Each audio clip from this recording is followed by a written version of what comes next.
Robert Johnson had seldom, if ever, been away from the plantation in Robinsonville, Mississippi, where he was born and raised. It was obvious he wanted to get away, but never could. The album was produced largely through the instigation of the noted producer John Henry Hammond II, who had championed Johnson's work as early as the 1930s. King of the Delta Blues Singers was a landmark for several important reasons. It made Robert's music available to a new generation and audience, mostly young whites who were involved in the folk music revival. It boldly proclaimed Robert to be the king of the Delta Blues Singers. There was no one better.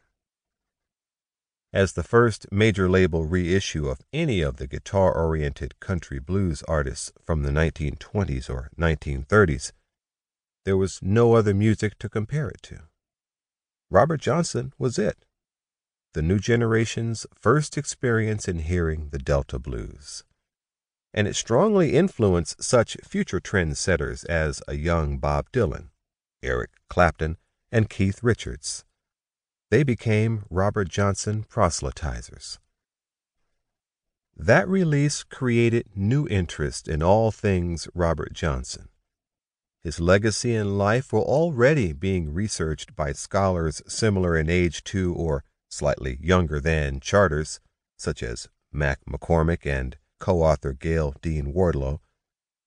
But this release coincided with the launching of the blues revival. It sent young record collectors and fans seeking out bluesmen who recorded in the 1920s and 30s, and in the process they found Son House, Skip James, and others who actually knew Robert.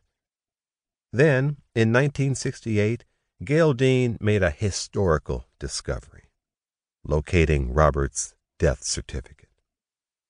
He also conducted a number of interviews in the 1960s with people who knew Robert personally, providing the first factual information about his life. In 1970, Columbia issued a second volume of Robert's songs with only 3 brief paragraphs of liner note information. There, blues writer Pete Welding maintained and added to Robert's myth by proclaiming, "Nor the blues are so apocalyptic in their life view. They are shot through with dark foreboding and almost total disenchantment with the human condition, and besetting mindless terrors that taunted all his days and nights. His songs are the diary of a wanderer through the tangle of the black underworld, the chronicle of a sensitive black Orpheus in his journey along the labyrinth path of the human psyche. In his songs, one hears the impassioned, unheeded cries of a man, rootless and purposeless. The acrid stench of evil burns ever in his mind." In 1973, Mac McCormick, a folklorist from Houston, Texas, who had already revived the career of Sam Lightnin' Hopkins, located Robert's half-sister, Carrie Harris Thompson. She showed him 2 photos of Robert.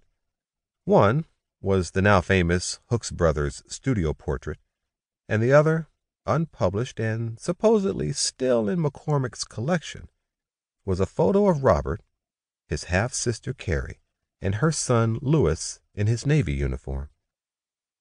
Finding Carrie launched McCormick into a decades-long search for additional factual information.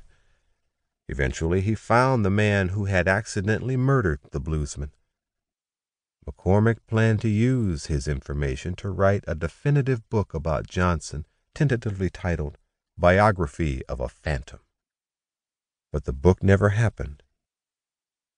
Sam Charters re-entered the Robert Johnson universe in 1973 with a new book simply titled Robert Johnson. Charters used Robert's death certificate, found by Gayle Dean, to focus on his story. He questioned Robert's birthplace as listed on the certificate and argued that Robert had to have been born in the Delta, since Hazelhurst is south of Jackson, about 35 miles out of it on Route 51 in Copiah County, and everybody else who knew Robert had always said he was from the Delta, north of Jackson in Tunica County.